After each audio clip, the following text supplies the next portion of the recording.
Sleepers Media, we're back. First preview recap of the year for me. Is it the first one of the year for you, J-Man?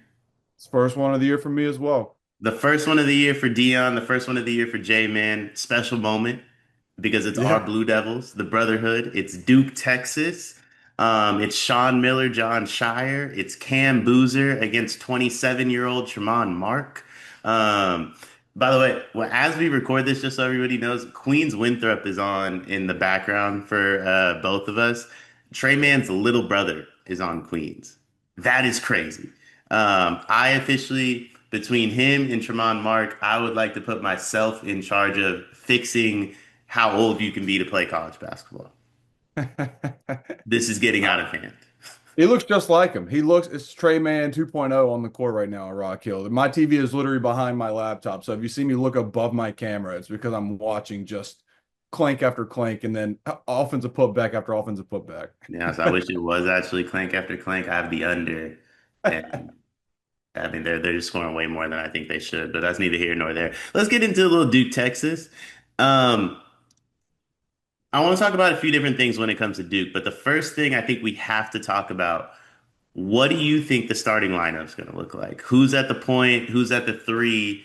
And do you think this is the same lineup they will roll out for conference play as well?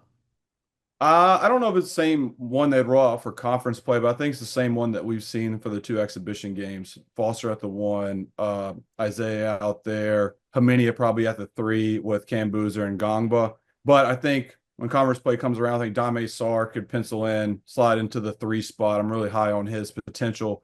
But I think since he missed the first exhibition, kind of easing him to Tennessee, I think Duke's just going to roll with Haminia at the three. Even if they don't and they put Sar in, I think you'll still kind of see the minutes similar to what we saw against Tennessee until, Sar gets more comfortable in American basketball since he's been playing European his whole life. And who was it? What was the starting lineup for the Tennessee game again? It was, I'm pretty sure it's Caleb Foster, Isaiah Evans, Nick Amenia, Pat or Cam Boozer, and Pat Gongba were the Okay. five. I like that. I mean, I think Kameni is better than Sar, just in general, to be honest with you. I feel Yeah. like Sar. Um, and I'm not trying to discredit Sar. I think Sar is the more versatile player, probably the better next level guy. But at the moment, Kamini is better. And Sar kind of popped off with a couple special performances. Not trying to take anything away from him, but a couple special performances. And kind of like those. What was that game they played in Portland? I always forget the name of it. The Uh, World versus USA thing. yeah, where Haminia, you're talking about Haminia, right? Sar went crazy in that too, didn't he? Yeah. Yeah. Yeah, I mean, I guess I'm a little bit more on an island with Sar right now than most people because I know there's a lot of people that like Kaminia. I like Kaminia as well. What he did against UCF's exhibition was really good. He's a hustler. He can guard the four if they need to go small. He showed it against UCF, and maybe we see a small lineup for Duke against Texas to throw a little wrinkle out there. But I just think Sar he has to take a leap, kind of like of a Sion James glue guy for Duke this upcoming year to really hit their potential if they want to make a deep run in March. So yeah, I agree with that. Sar is like the higher ceiling guy, and that's why I think he'll be better at the next level. We talk a lot about Homer Meyer being on a 2-year plan for Purdue. I personally believe Dame Sar is on a 2-year plan for Duke too. To be completely honest with you, I just feel like he's very raw. The jumper isn't where it should be, or maybe not should be, isn't where it needs to be. I think he can handle the ball. I think he can pass the ball. I think he could play like a little bit of the point forward stuff. But at the moment, when you can't shoot the way like he can't shoot, it's harder for a guy to do that at this level because they're going to back off of him a little bit. And he's not like an elite passer like Rondo is to where he can handle that. And I think it's just taken away from his game a little bit. But when he figures it all out, like that kid's going to be sick. I personally think he'll be back at Duke next year. And that, definitely nothing wrong with that. That's the best thing for Duke, right? Like that's probably what they kind of want because Kameni is gone. Uh, Isaiah Evans, I thought he was gone. Now I'm kind of like maybe he'll be back for his junior year too, with the way the draft stuff's kind of shaking out. But Cam Boozer, Patton, and Ngagba are both obviously gone. So I mean, if you're able to bring back a Dame Sar next year, I think that only makes you better, especially with the way their recruiting class is shaking up at the moment. One of like the slower build recruiting classes, I think, under John Shire so far, which is again nothing wrong with, but just a little bit of the truth as well. Um, Let me ask you, Darren Harris, when does it happen for him, if ever?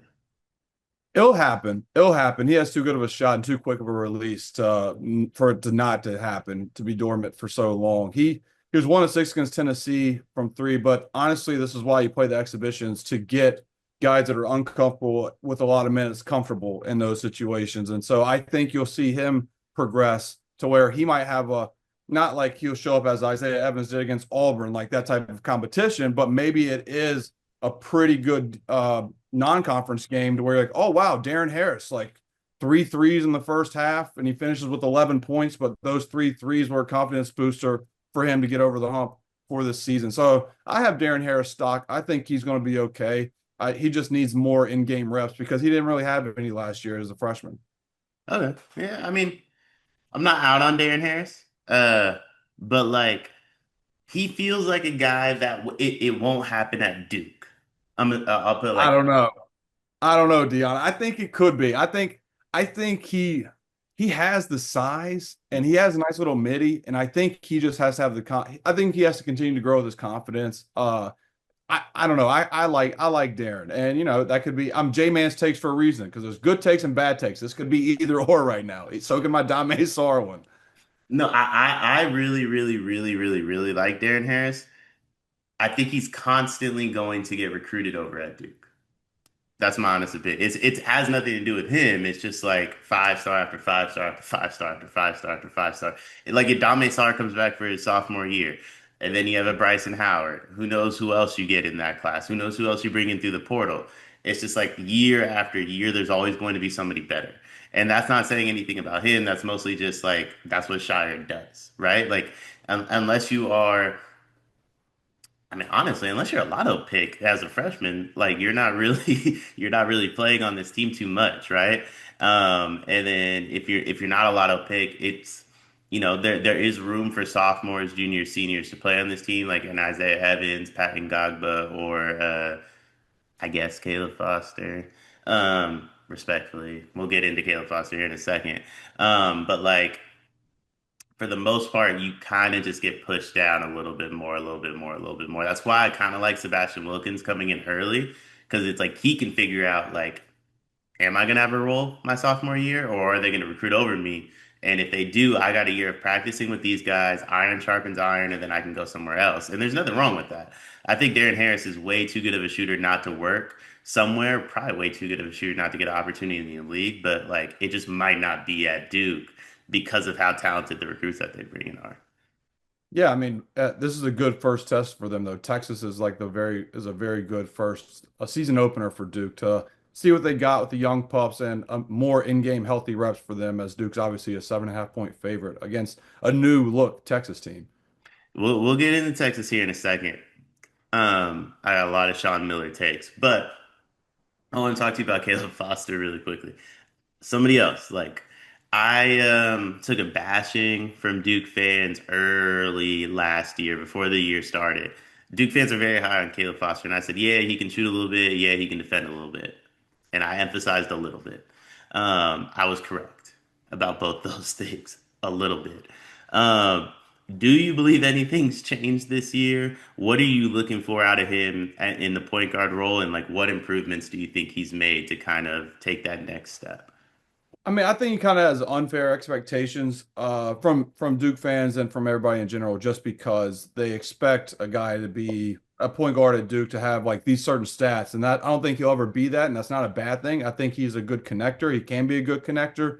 Shire said before media day, like the practice the day before, he had 9 assists and 0 turnovers, and I think that he could be a guy not for in a game 9 assists, but I said in my Duke preview on my show that if the point guard position gives Duke 13 and 8 as an 8 assist a game between him and Caden Boozer, like them two combined, not just Caleb, but those two combined, in 40 minutes, that's winning basketball. And I don't care if one of them has 10 points, the other has three. I don't care. I think that he is fine, and I think he looks more comfortable. His shot looks better. He hit those two free throws against Tennessee to kind of clinch the exhibition.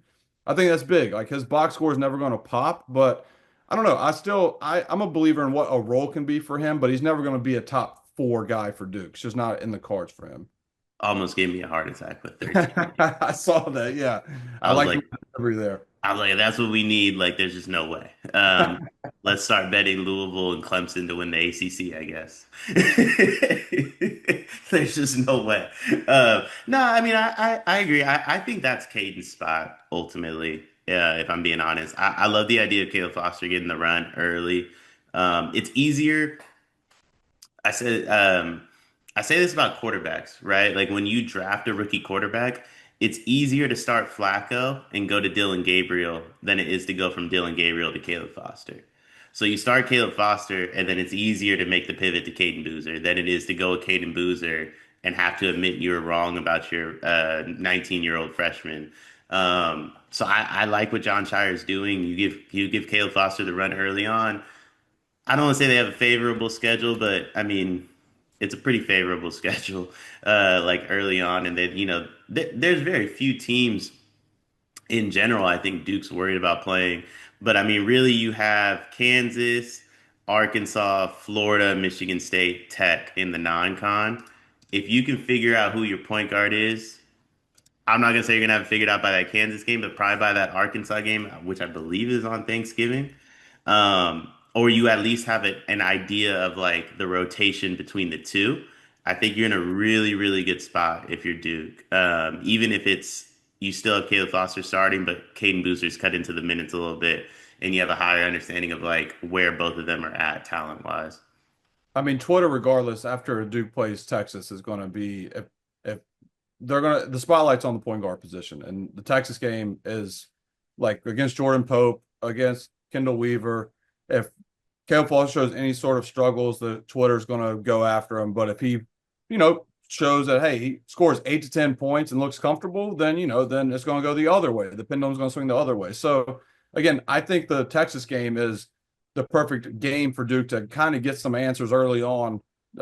Maybe not answers, but promising leeway one way or the other to see what guys can be and Caleb Foster and other question marks with this new lineup. Yeah, I mean, it's a good test, and honestly, like Twitter should go after Caleb Foster if he plays bad. This is like what year 4, year 5 for him. Like, it's either gonna work or isn't it? It isn't. And Shire has put a lot of stock in it working. I feel like there's a lot riding on this working for Caleb Foster, and if it doesn't, I mean this respectfully, because I do have a Duke future and I do love this Duke team. Cam Boozer is my second favorite freshman behind Devonta. I like him above Darren Peterson on draft boards. Honestly, might like him above Devonta on some draft boards by the end of the year. We saw the Duke team with Paolo, where they didn't really have a point guard. Um, been there, done that. Let's try not to do that again. You know what I mean? Like let's try not to have to go through that process again. Um, I, that's why I think it's important, not just for Caleb Foster, but for Caden Boozer to kind of like stick here a little bit. One last Duke question, then we'll get into Texas. Sophomore year Slim, year two Slim. A lot of pressure on Slim, I feel like. What are your expectations for Isaiah Evans? Yeah, I mean, I think he had like 22 or something against Tennessee. Shot like 7 of 20 or something like that. But Duke didn't shoot well either. Maybe it was not that. I think Cam Boozer was like 7 of 20, but he did have 20 points. And that I want to see with Isaiah is just shot efficiency a little bit better. Because I mean, last year it was fun. Like it's very fun when a guy like him is hot. But last year it worked so well because Duke was so loaded that an ill-advised shot. Duke had like the best defense in the country on KenPom. And so they're just like, all right, bad shot, we'll get a stop. And then Cooper go get a bucket, Con go get a bucket, lob to come on. Like Right. we can get a bucket after an ill-advised possession. This Duke team, he has to be one of those dudes that's like, oh, ill-advised shot, let's get a stop, and then you go get a bucket. And if that is where I want to see with Isaiah is if Cam's getting doubled and they're looking for a guy to score. Can he score by getting to the rim? Can he score with a one dribble pull up in the mid range because the defense is isolating or being heavy on the perimeter? Can he like score, get into the cup? He did against Tennessee. He had a nice dunk, and that's what I want to see more of, just more efficient shot selections because he can fill it up. I just would think his game would be a lot easier for him if he goes for the easier looks than transition three when the other team's on a 7-0 run and they just cut the lead to 4 and he shoots a quick one. And those are the ones that you kind of want to get out. But that's what I want to see from him is just better shot selection. Absolutely ridiculous by me to let us get to this point without bringing this up. Cameron Bartholomew Buser, as I call him. I don't know what his actual middle name is, but Bartholomew sounds fire. Carlos's son. Hate Carlos Boozer. He makes me not want to like Cam Boozer, but man, Cam Boozer can play. And he could just play a lot more than his pops could. Like Cam versus Carlos tomorrow, I got Cam by 20 in a game to 21. Like I'm talking he wins 21 to 1. All that weird post up, elbow stuff, we're good, dog. Like we dunk, we shoot threes now. Expectations for him in this one. The Tennessee game was spectacular. There's some people like myself that saw how great of a performance he had against Tennessee and was kind of like, for as great as it was, how come Duke didn't look even better than they did with this behind a special performance like that? Um, and where does he rank, in your opinion, on the freshman under John Shire? Oh God, you're already going there. We haven't even played an official game yet, Dion. We're gonna go there. I mean, I know he had 2020 at Tennessee, and I mean, he's up there, right? Like Duke always just has a unicorn, like every year. And Right. I mean, I talked about Marvin Bagley. Marvin Bagley somehow the most underrated arguably the most underrated one done at Duke because Zion was the year after him, and Bagley was so dominant in his 1 year at Duke and was a pogo stick around the rim. And then Zion comes and he just is a freight train that can elevate like Bagley did. And with Boozer coming in after Flag, it's just like he's kind of was not overlooked, but everybody was just so like Cooper Flag was Duke because he led every statistical category for Duke. So it's like, can Cam Boozer be a guy like Cooper Flag? Well, he is, but in a different way. He is just dominant at like he's not going to beat you with athleticism. Like he is stiffer, but he is strong as an ox and will just push a guy out of the way to get to the rim. And then if he misses, he's going to get his own rebound. So I don't know where I'm gonna rank him yet as the one and dones. I want to see like how it works in game because I there's parts of his game that needs to be more efficient. Like I said, I think he was 7 of 20 against Tennessee, but Cooper Flag had a slow offensive start for Duke last year. Then he turned it on. But Cam's going to be special. He's going to be special. He's going to be probably top three, one and done at Duke. And in this game, it's going to be a good test for him. Like I'm curious to know what his player props are going to be. Like is the over under rebounds going to be 14 and a half because he had 22 or whatever it was at Tennessee? Like he's just a hoss. That's probably the best way to describe him. He's a hoss. And so I'm expecting a good game from Cam at versus Texas and Charlotte. And going back to Isaiah, I think Isaiah's going to have a good game because Isaiah is from Charlotte and he likes to go off in Charlotte. So I think Isaiah will have a good game against Texas as well in the Spectrum Center. Let's talk Texas a little bit. 27-year-old Tremont Mark. Um, Sean Miller's debut. Obviously, Tremont Mark's only 24, just joking. What are you expecting from Texas? What type of challenge can they present Duke, and how different are they in comparison to any other team Duke's really going to have to play across this stretch of non-con games? Well, I mean, just their physicality and they have vets, like they have older guys, and that's always a good test. Like talent wise, Duke obviously is more talented than Texas, but there's something to be said about older veteran guys early in college basketball season. That is kind of like the teams that looked a lot crisper going. I know they have transfers in, like some of the older guys are transfers, like their centers a for FAU transfer, and then you have a dude from St. John's, Wilcher. And then you had a guy at Xavier, Dalen Swain, that is their power forward. So it's just like they have new guys, but they're also older. And I think maybe they might click a little bit quicker to start the game against Duke. So what I want to see out of this is can Duke handle that adversity and can Texas pop Duke, a very talented Duke team in the mouth in a neutral site game in Charlotte. But I would bet that Texas starts off smoother, just because they have an older group under Sean Miller. Okay, okay. Um, let's get into predictions then. I mean, Texas to me, older group under Sean Miller, new team, not a big Tremont Mark guy to be completely honest with you. I personally think this is going to be all Duke. The line is -7.5. Let me see if I can find the total for us really quickly. 150 and And we have a total, we have an over-under of 150.5. yeah. What do you like in this game? Yeah, so I say all of that to say, like, I think Texas will come out to a quicker start. Like, I think after the first media timeout, they're up, but then Duke gets their feet under them and settles in. And I think Duke covers. I think Duke kind of their defense. At the end of the day, Duke's defense is Duke's defense. Shire, everybody talks about last year's offense. Duke's defense just phenomenal. I mean, against Tennessee, they went on a 7.5. Tennessee went on a 7.5 minute field goal drought, and what ended it was Nate Ament throwing it against the backboard and it went in. Like, and he was their two best players were 10 of 40. If Duke's going to hold Tennessee's two best players 10 of 40, they're going to make Tremont Mark and the rest of Texas really fight for good looks. And I think there's going to be few and far between for Texas to where I like Duke to cover 7.5. I love Duke in this one. Love, love, love, love, love Duke in this one. I think Duke routes them.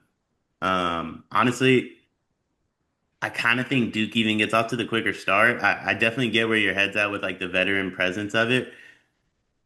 Cam's just a freak, man. Yes. And like I actually like if you told me of the 10 players on the court, Texas has the best nine in the first 4 minutes before the under 16. I think the one Duke has is is gonna outshine every or excuse me, Texas has five of the best six. Best nine is crazy. What's wrong with me this morning? Um, but I think the one that Duke has will be better than their best five. Cam Boozer's far and away the best player on the court. I think you probably get a crazy Isaiah Evans shot early. My one big prediction for this game, I think Isaiah Evans gets yanked before the 17-minute mark of the first half because he launches like a logo three and Shire's just like, what are we doing, dude? And pulls him for like Dame Sar quickly. I think he quickly returns Isaiah Evans to the game, but I think there's going to be a moment of like, yeah, we're not doing that this year.